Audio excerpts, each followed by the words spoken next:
ठीक न कइलू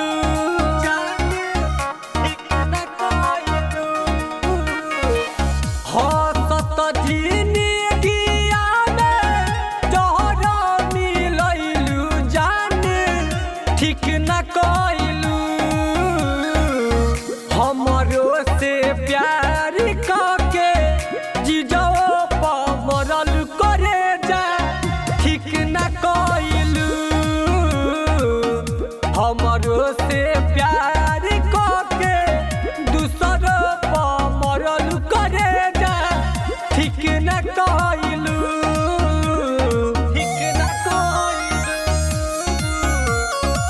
शमशाद रिकॉर्डिंग स्टूडियो मेघवल मठिया।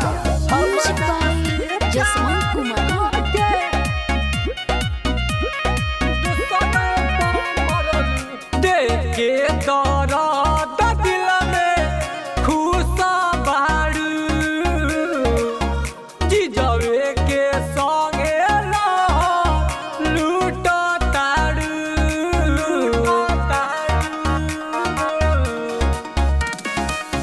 देख के दर्द दिल में खुश बारू जीजवे के संगे लूट तारू देखते ही बन गइले बड़ा का खिलाड़ी छोड़ी ई का कइले हमरो से प्यार करके दूसर पर मरल रछिनरी ई का कइले हमरो से प्यार करके दूसर पर मरले बड़का सती बनले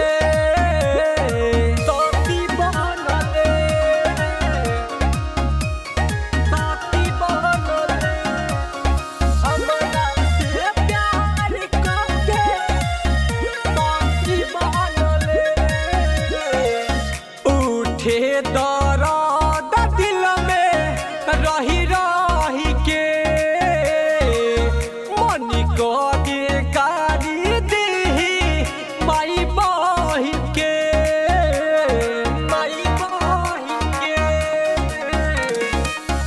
उठे दर्द दिल में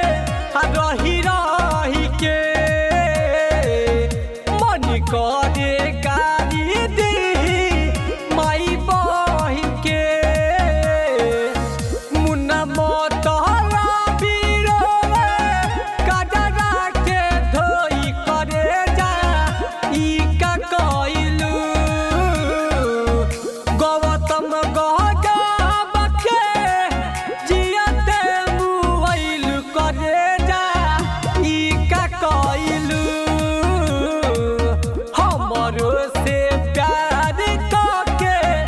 दूसर पर मरल करे जा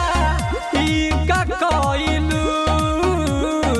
शमशाद रिकॉर्डिंग स्टूडियो मेघवल मठिया।